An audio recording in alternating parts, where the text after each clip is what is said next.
എല്ലാ പ്രേക്ഷകർക്കും ഇന്നത്തെ തിരുവചന സന്ദേശത്തിലേക്ക് സ്നേഹപൂർവ്വം സ്വാഗതം ആശംസിക്കുന്നു. ഇന്ന് നമ്മൾ ചിന്തിക്കുന്ന വിഷയം കർത്താവായ യേശുക്രിസ്തുവിൻ്റെ രക്ഷ നിങ്ങൾക്ക് ഉറപ്പുണ്ടോ എന്ന് എങ്ങനെ അറിയാൻ പറ്റും എന്നുള്ളതിനെ കുറിച്ചിട്ടാണ്. യേശു രക്ഷിക്കുന്നു എന്ന് നമ്മൾ ഒരുപാട് പ്രാവശ്യം പറഞ്ഞു കേട്ടിട്ടുണ്ട്. എന്നാൽ ആ രക്ഷ നമ്മൾ സ്വീകരിച്ചിട്ടുണ്ട്, യേശുവിനെ സ്വന്തം രക്ഷിതാവായി അംഗീകരിച്ചിട്ടുണ്ട്. പക്ഷെ ചോദ്യം ഇതാണ്, ഇന്ന് യേശു വന്നാൽ നമ്മൾ യേശുവിനോടൊപ്പം ദൈവരാജ്യത്തിൽ കാണുമോ? അതാണ് ചോദ്യം. നിങ്ങളായിരിക്കുന്നത് പോലെ തന്നെ യേശുവിൻ്റെ അടുത്തേക്ക് വരാനായിട്ട് കർത്താവ് നമ്മളോട് പറയുന്നുണ്ട്. കാരണം കർത്താവായ യേശു നമുക്ക് രക്ഷ നൽകും എന്നുള്ളത് കൊണ്ടാണ്.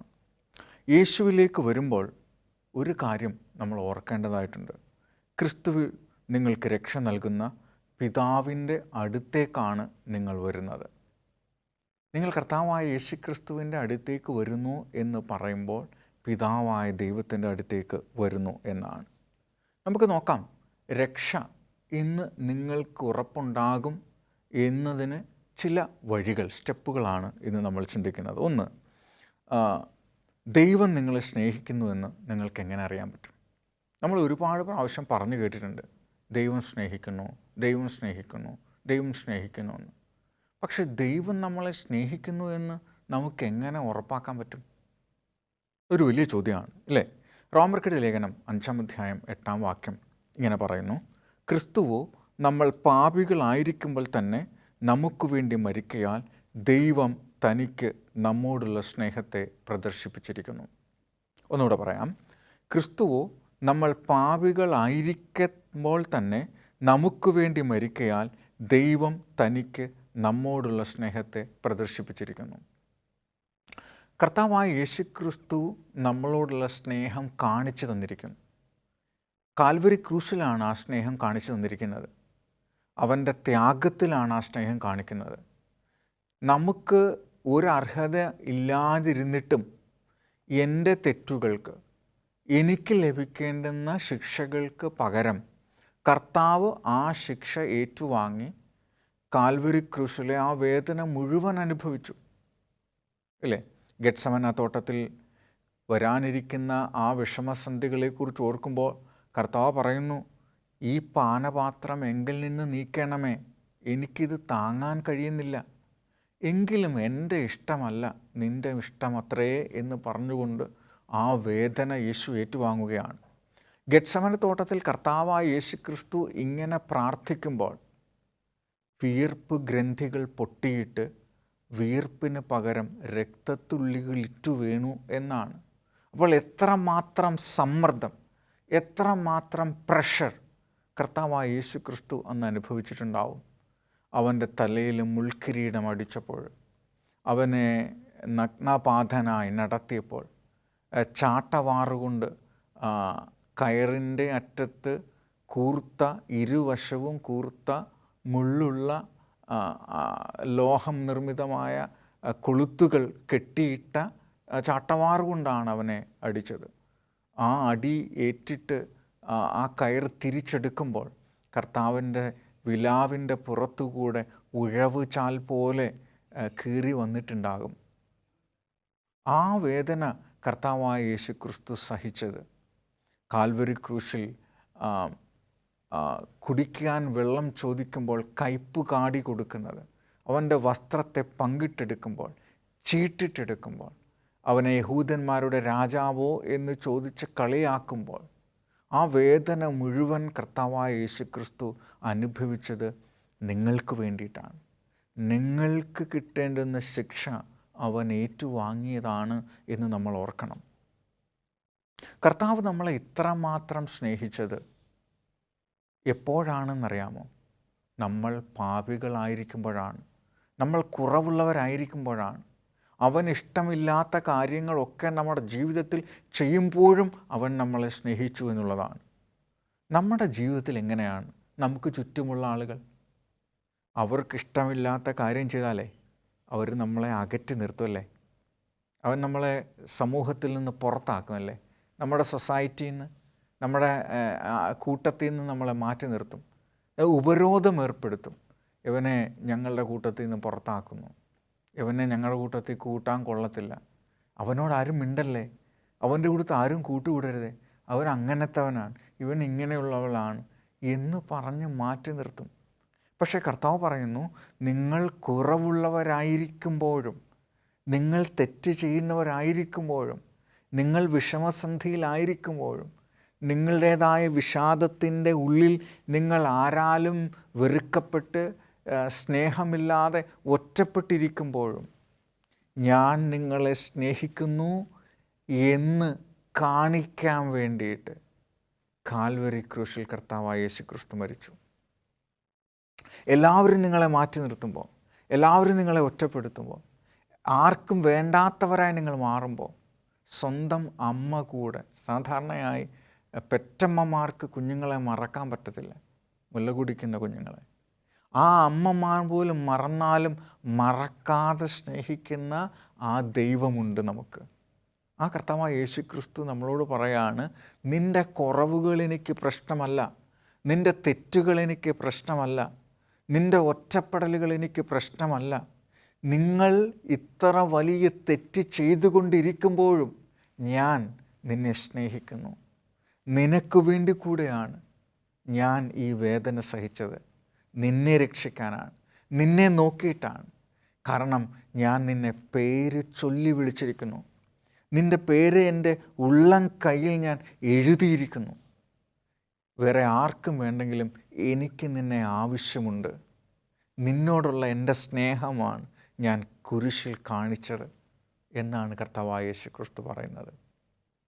അവൻ നിങ്ങളെ സ്നേഹിക്കുന്നുണ്ട്.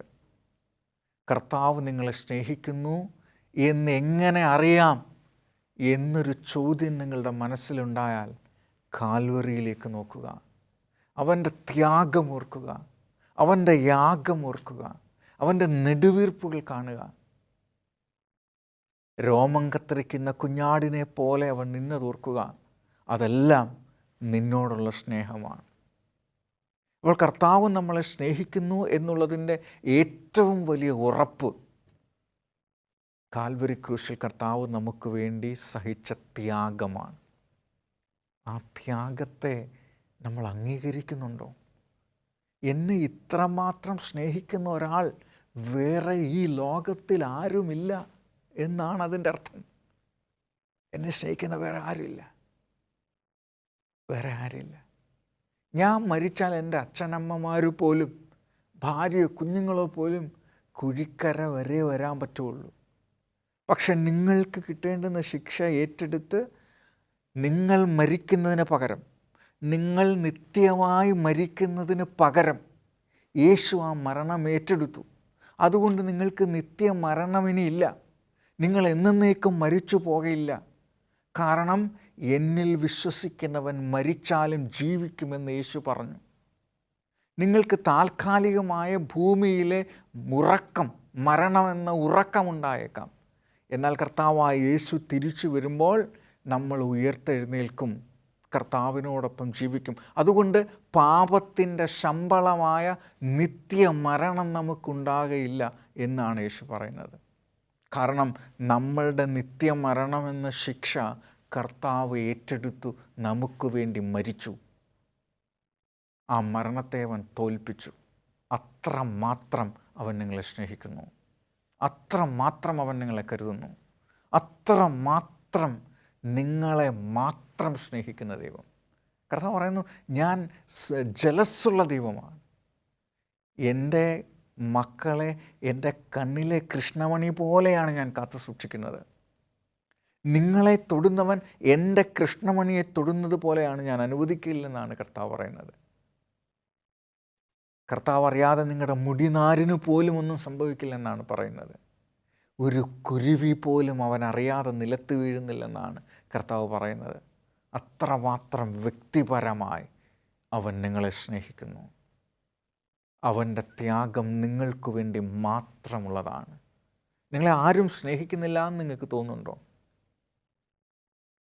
നിങ്ങളെല്ലാവരും വെറുക്കുന്നുണ്ടെന്ന് നിങ്ങൾക്ക് തോന്നുന്നുണ്ടോ?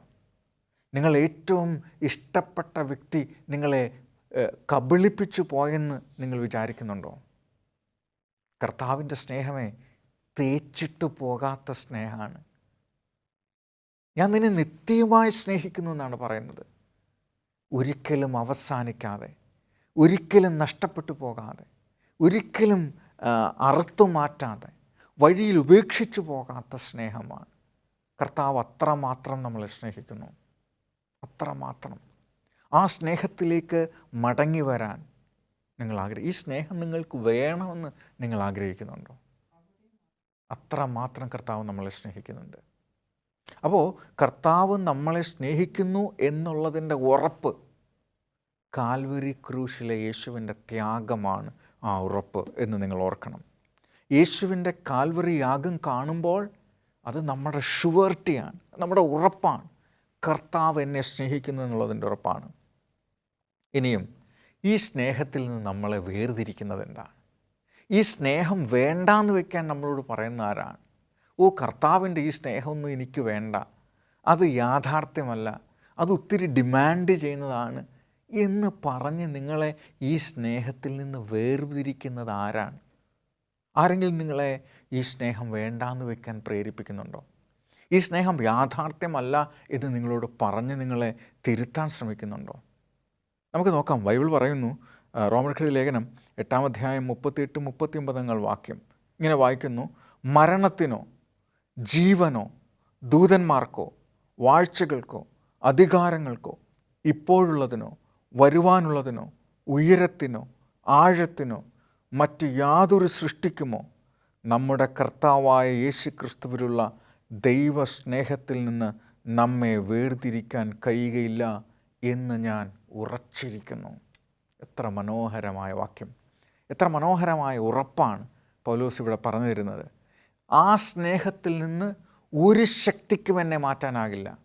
മരണത്തിനോ ജീവനോ അഭൗമികരായ ഏതെങ്കിലും അമാനുഷിക ശക്തിയുള്ള ദൂതന്മാർക്കോ വാഴ്ചകൾക്കോ ഈ ലോകത്തെ ഭരിക്കുന്ന ഏതെങ്കിലും അമാനുഷികമായ അജയ്യമായ ശക്തിക്കോ അധികാരത്തിനോ ഗവൺമെൻറ്റുകൾക്കോ നിയമത്തിനോ ഇപ്പോഴുള്ളതിനോ ഇപ്പോൾ ഈ ഭൂമിയിൽ നിലനിൽക്കുന്ന ഏതെങ്കിലും സർവശക്തിക്കോ സർവസൈന്യത്തിനോ ഇനി വരാനിരിക്കുന്ന ഏതെങ്കിലും അധികാരശക്തിക്കോ ആർക്കും സൃഷ്ടിക്കപ്പെട്ട ഏതൊരു വസ്തുവിനും ഏതൊരു സത്യത്തിനും ഏതൊരു യാഥാർത്ഥ്യത്തിനും നമ്മുടെ കർത്താവായ യേശുക്രിസ്തുവിൽ നിന്നുള്ള സ്നേഹത്തിൽ നിന്ന് നമ്മളെ വേർതിരിക്കാനാവില്ല. എത്ര വലിയ കാര്യമാണ്! അത്രമാത്രം അവൻ നമ്മളെ സ്നേഹിക്കുന്നു, അത്രമാത്രം അവൻ നമ്മളെ കരുതുന്നു, അത്രമാത്രം ആ സ്നേഹം നമുക്കുണ്ട്. നിങ്ങളെ ഈ സ്നേഹത്തിൽ നിന്ന് വേണ്ടാന്ന് വയ്ക്കാൻ പ്രേരിപ്പിക്കുന്ന കാര്യം എന്താണ്? നമ്മൾ ആലോചിച്ചിട്ടുണ്ടോ? ഇത്ര വലിയ സ്നേഹം ഇനി വേണ്ട എന്ന് വയ്ക്കാൻ നമ്മളെ സ്വാധീനിക്കുന്ന കാര്യം എന്താണ്? പണമാണോ? സമ്പത്താണോ? നമ്മുടെ സ്വത്തുക്കളാണോ? ഈ ലോകത്തിൻ്റെ മോഹങ്ങളാണോ? മദ്യവും മയക്കമരുന്നും ഈ ലോകത്തിലെ ആഡംബര വസ്തുക്കളാണോ? എന്താണ് ഇത്ര വലിയ സ്നേഹത്തെ വേണ്ടാന്ന് വയ്ക്കാൻ നമ്മളെ പ്രേരിപ്പിക്കുന്നത്? അതുകൊണ്ട് നമുക്ക് ഉറപ്പാക്കാം, ഈ സ്നേഹത്തിൽ നിന്ന് ഒരു വ്യക്തിക്കും നമ്മളെ വേർതിരിക്കാൻ കഴിയില്ല, ഒരു ശക്തിക്കും. അത്രമാത്രം ഈടാർന്നതാണ്, ഇഴുകിച്ചേർന്നതാണ്, നമ്മുടെ ഹൃദയത്തുടിപ്പുമായി ചേർന്നതാണ്, നമ്മുടെ കോശങ്ങളിൽ ലയിച്ചു ചേർന്നതാണ് ഈ സ്നേഹം. അതുകൊണ്ടാണ് പൗലോസ് അപ്പോസ്തലൻ പറയുന്നത്, കർത്താവേ, നിൻ്റെ സ്നേഹം എന്നിൽ നിറയുമ്പോൾ ഞാൻ കുറയണം, നീ വളരണം, നിന്നിൽ മറഞ്ഞ് ഞാനില്ലാതെ ആവണം. ഇനി ജീവിക്കുന്നത് ഞാനല്ല, ക്രിസ്തു അത്ര എന്നിൽ ജീവിക്കുന്നത്. ഒരുത്തൻ ക്രിസ്തുവിലായാൽ പുതിയ സൃഷ്ടിയായിത്തീരും. അവൻ ക്രിസ്തുവിൻ്റെ സ്വഭാവമുള്ള ആളായി മാറും, അവൻ യേശു സ്വഭാവമുള്ളവരായി മാറും. അതുകൊണ്ട് മരണത്തിനോ ജീവനോ ദൂതന്മാർക്കോ വാഴ്ചകൾക്കോ അധികാരത്തിനോ ഇപ്പോഴുള്ളതിനോ വരുവാനുള്ളതിനോ ഒന്നിനും ഈ സ്നേഹത്തിൽ നിന്ന് നമ്മളെ വേർപിരിക്കാൻ കഴിയുകയില്ല. അടുത്തതായി, ഇത്ര സ്നേഹത്തിൽ നിന്ന് നമ്മളെ പ്രേരിപ്പിക്കുന്ന കാരണമുണ്ടെങ്കിൽ അതെന്താണെന്നൊന്ന് ഐഡൻറ്റിഫൈ ചെയ്യാമോ? നമുക്കിപ്പോൾ ഇത്ര വലിയൊരു സ്നേഹത്തെ വേണ്ടാന്ന് വയ്ക്കാൻ നമ്മളെ പ്രേരിപ്പിക്കുന്ന കാര്യം എന്താണെന്ന് നോക്കൂ. എഫേസ്യരുടെ ലേഖനം 2-ാം അധ്യായം റോമർക്ക് ലേഖനം 3-ാം അധ്യായം 23-ാം വാക്യം, ഒരു വ്യത്യാസവുമില്ല, എല്ലാവരും പാപം ചെയ്ത് ദൈവ തേജസ്സില്ലാത്തവരായി തീർന്നിരിക്കുന്നു. എന്താണ് നമ്മളെ ഇതിൽ നിന്ന് വേർതിരിക്കുന്നത്? നമ്മുടെ പാപമാണ്. നമ്മുടെ പാപമാണ് നമ്മളെ അതിൽ നിന്ന് വേർതിരിക്കുന്നത്. കർത്താവിൻ്റെ സ്നേഹത്തിലേക്ക് പോകാതിരിക്കാൻ, ആ സ്നേഹം അംഗീകരിക്കാതിരിക്കാൻ, ആ സ്നേഹം ആസ്വദിക്കാതിരിക്കാൻ നമ്മളെ പ്രേരിപ്പിക്കുന്ന നമ്മുടെ പാപങ്ങളാണ്, നമ്മുടെ അകൃത്യങ്ങളാണ്, നമ്മുടെ തെറ്റുകളാണ്. അതുകൊണ്ടാണ് കർത്താവ് പറയുന്നത്, എഫേസ്യർക്ക് 2-ാം അധ്യായം ത്തിൽ പറയുന്നത്, കൃപയാലല്ലോ നിങ്ങൾ വിശ്വാസം മൂലം രക്ഷിക്കപ്പെട്ടിരിക്കുന്നത്, അതിന് നിങ്ങൾ കാരണമല്ല, ദൈവത്തിൻ്റെ ദാനമത്രേ. ദൈവത്തിൻ്റെ ദാനമത്രേ. നമ്മളൊന്നും ചെയ്തിട്ടല്ല കർത്താവ് നമ്മളെ സ്നേഹിക്കുന്നത്. നമ്മുടെ കഷ്ടപ്പാട് കണ്ടിട്ട് സഹതാപം തോന്നിയതുമല്ല. അവൻ ആദ്യം നമ്മളെ സ്നേഹിച്ചതുകൊണ്ടാണ്. അവൻ ആദ്യം നമ്മളെ സ്നേഹിച്ചു. നമ്മൾ അങ്ങോട്ട് സ്നേഹിക്കുന്നതിന് മുമ്പേ അവൻ നമ്മളെ ഇങ്ങോട്ട് സ്നേഹിച്ചു. അതാണ് ദൈവത്തിൻ്റെ സ്നേഹം. അതാണ് അഗാപ്പെ. ആ സ്നേഹം കൊണ്ട് അവൻ നമ്മളെ സ്നേഹിച്ചിരിക്കുന്നു. അതുകൊണ്ട് കർത്താവ് പറഞ്ഞു, ഞാൻ നിങ്ങളെ രക്ഷിക്കുന്നത്, ഞാൻ നിങ്ങളെ സ്നേഹിക്കുന്നത്, ഞാൻ നിങ്ങൾക്ക് വേണ്ടി ഈ ത്യാഗം സഹിക്കുന്നത് നിങ്ങളുടെ ഏതെങ്കിലും പ്രവൃത്തി കണ്ടിട്ടില്ല. ആ വലിയ സ്നേഹത്തിന് മുമ്പിൽ നമ്മുടെ പ്രവൃത്തിക്ക് എന്ത് വിലയാണുള്ളത്? നമ്മൾ 1000 പേർക്ക് സഹായം ചെയ്യുന്നതും ഫുഡ് കൊടുക്കുന്നതും നമ്മൾ കുറേ പുണ്യപ്രവൃത്തികൾ ചെയ്യുന്നതും ഒന്നും അല്ല. അത് മതിയാവില്ല, അത് മതിയാവുകയില്ല. അപ്പോൾ നമ്മൾ എന്തെങ്കിലും പ്രവർത്തിച്ചിട്ടല്ല നമുക്ക് രക്ഷ കർത്താവ് നൽകിയത്. അവൻ നമ്മളെ ഇങ്ങോട്ട് സ്നേഹിച്ചതുകൊണ്ടാണ്. അവൻ നമ്മളെ ഇത്രമാത്രം കരുതിയത് കൊണ്ടാണ്. അവൻ നമ്മളെ ജീവന് തുല്യം സ്നേഹിക്കുന്നത് കൊണ്ടാണ്. അതുകൊണ്ട് നമ്മളുടെ ഏതെങ്കിലും പ്രവൃത്തിയോ, നമ്മളുടെ ഏതെങ്കിലും ആക്ടിവിറ്റിയോ, നമ്മളുടെ ഏതെങ്കിലും ആത്മപ്രവർത്തനങ്ങളോ ആത്മീയ പ്രവർത്തനങ്ങളോ കൊണ്ടല്ല നമ്മളൊന്നും ചെയ്യേണ്ടതില്ല. കർത്താവായ യേശുക്രിസ്തു നമുക്ക് വേണ്ടി യാഗമായി തീർന്നു. ഇനിയും നമ്മുടെ പാപങ്ങൾ നമ്മളെ കർത്താവിൽ നിന്ന് അകറ്റുമ്പോൾ എന്താണ് ഒരു പ്രശ്നം? കർത്താവായ യേശു പറഞ്ഞു, ഞാൻ രക്ഷകനായി നിങ്ങളുടെ അടുത്തേക്ക് വരും. നിങ്ങൾ ഉറപ്പാക്കാം, ഒരു രക്ഷകൻ നമുക്കുണ്ട്. വി ഹാവ് എ സേവിയർ, ഒരു രക്ഷകൻ. കർത്താവായ യേശു ക്രിസ്തു രക്ഷകനായിട്ടാണ് വന്നത്. നമ്മുടെ ത്യാഗം ഏറ്റെടുത്തത് നമ്മളെ രക്ഷിക്കുന്ന ഒരാളായിട്ടാണ്.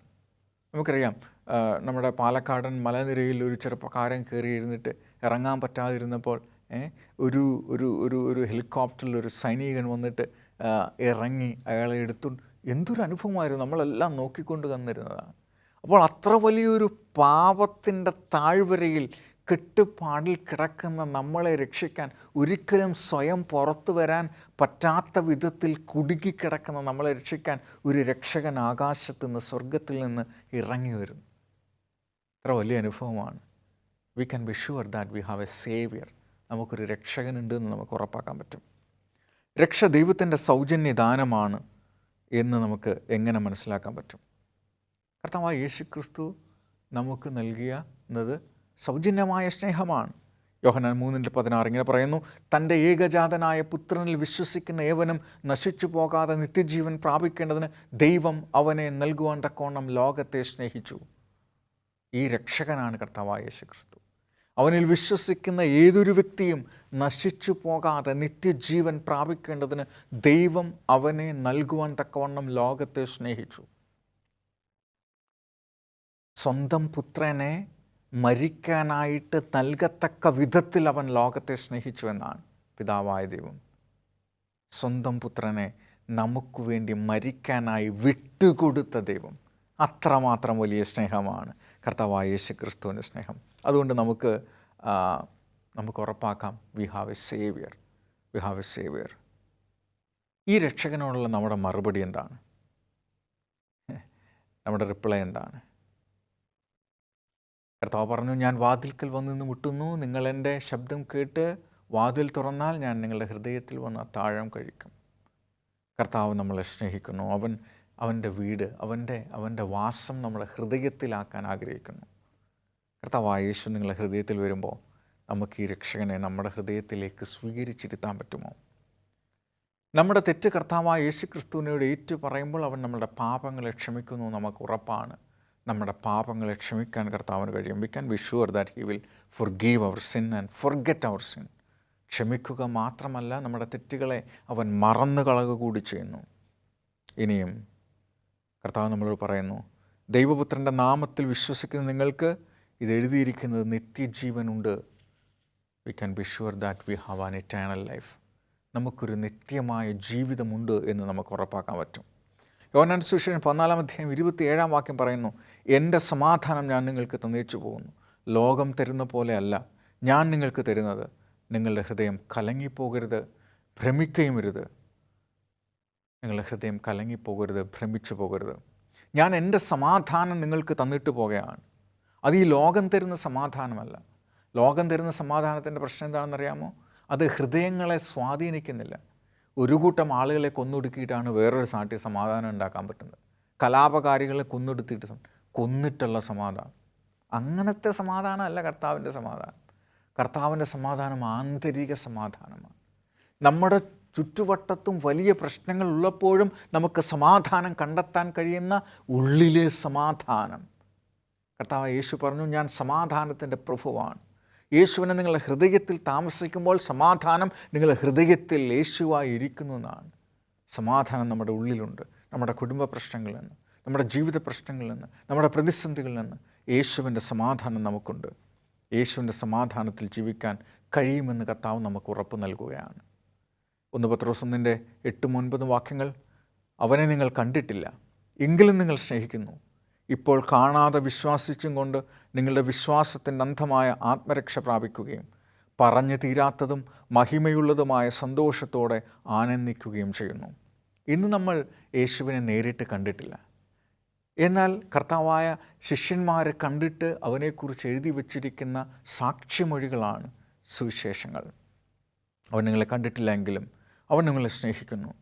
കാണാതെ നമ്മൾ വിശ്വസിക്കുകയാണ് ഈ കർത്താവിൻ്റെ. അതിനെയാണ് വിശ്വാസം എന്ന് പറയുന്നത്. വിശ്വാസം എന്നതോ ആശിക്കുന്നതിൻ്റെ ഉറപ്പും കാണാത്ത കാര്യങ്ങളുടെ നിശ്ചയവുമാകുന്നു എന്നാണ് യേശു പറയുന്നത്. നമ്മുടെ വിശ്വാസത്തിൻ്റെ അന്ത്യമായ ആത്മരക്ഷ നമുക്ക് കർത്താവ് ഉറപ്പ് നൽകിയിരിക്കുന്നു. അവനെ സ്നേഹിക്കുമെങ്കിൽ, അവനെ അംഗീകരിക്കുമെങ്കിൽ. കർത്താവിൻ്റെ ആ രക്ഷ നമ്മുടേതാക്കി തീർക്കാൻ ഈ സന്ദേശം കേട്ടുകൊണ്ടിരിക്കുമ്പോൾ നിങ്ങളുടെ ഉള്ളിൻ്റെ ഉള്ളിൽ പരിശുദ്ധാത്മാവ് നിങ്ങളോട് സംസാരിക്കുന്നത് നിങ്ങൾക്ക് തിരിച്ചറിയാൻ പറ്റുന്നുണ്ടോ? പ്രിയ സ്നേഹിത, യെശയ്യാവ് 49:5 പറയുന്നു, ഒരു സ്ത്രീ തൻ്റെ കുഞ്ഞിനെ മറക്കുമോ? അമ്മ മറന്നാലും ഞാൻ നിന്നെ മറക്കുകയില്ല. അമ്മ മറന്നാലും ഞാൻ നിന്നെ മറക്കുകയില്ല. ആ സ്നേഹത്തിൽ നമ്മളെ ഒരു ശക്തിക്കും വേർതിരിക്കാൻ കഴിയില്ല. ജീവനോ മരണത്തിനോ, വരുവാനുള്ളതിനോ, വാഴ്ചകൾക്കോ, ദൂതന്മാർക്കോ, അധികാരങ്ങൾക്കോ, വരുവാനുള്ളതിനോ, പുതിയ സൃഷ്ടികൾക്ക് ഒന്നിനും ആ സ്നേഹത്തിൽ നിന്ന് മാറ്റാൻ കഴിയില്ല. പാപമാണ് നമ്മളെ അകറ്റുന്നതെങ്കിൽ ആ പാപം കർത്താവിനോട് ഏറ്റുപറയാൻ ദൈവം ആഗ്രഹിക്കുന്നു. ഈ സ്നേഹം സ്വീകരിക്കാൻ നിങ്ങൾ തയ്യാറുണ്ടോ? ഈ രക്ഷ നിങ്ങൾ ഉറപ്പാക്കാൻ ആഗ്രഹിക്കുന്നുണ്ടോ? കർത്താവ് നിങ്ങളെ സ്നേഹിക്കുന്നു. അവൻ നിങ്ങൾ കുറവുള്ളവരായിരിക്കുമ്പോഴും അവൻ നമ്മളെ സ്നേഹിച്ചിരിക്കുന്നു. പ്രാർത്ഥിക്കാം. ഞങ്ങളെ സ്നേഹിക്കുന്ന സ്വർഗ്ഗപിതാവേ, നിൻ്റെ സ്നേഹം ഞങ്ങൾക്ക് എത്ര വലുതാണെന്ന് ഞങ്ങൾ തിരിച്ചറിയുന്നു. നിൻ്റെ സ്നേഹത്തിൽ ഞങ്ങളെ ഒരു ശക്തിക്കും മാറ്റാനാകില്ല. നിൻ്റെ കൃപ ഞങ്ങൾക്ക് മതി. കർത്താവേ, നിൻ്റെ സ്നേഹത്തിൽ നിന്ന് ഒരു ശക്തിക്ക് ഞങ്ങളെ മാറ്റാൻ പറ്റത്തില്ല. നിൻ്റെ സ്നേഹത്തിൽ നിന്ന് മാറ്റുന്നത് എൻ്റെ കുറവാണെങ്കിൽ, തെറ്റാണെങ്കിൽ കർത്താവ് ഇപ്പോൾ തന്നെ അങ്ങ് എന്നോട് ക്ഷമിക്കണമേ. നിൻ്റെ സ്നേഹം എനിക്ക് മതി. നിൻ്റെ കൃപ എനിക്ക് മതി. എൻ്റെ ശിഷ്ടജീവിതം മുന്നോട്ട് നിൽക്കുവാൻ കർത്താവേ, എൻ്റെ ഹൃദയത്തിൽ നീ വന്ന് താമസിക്കണമേ. ആമേൻ.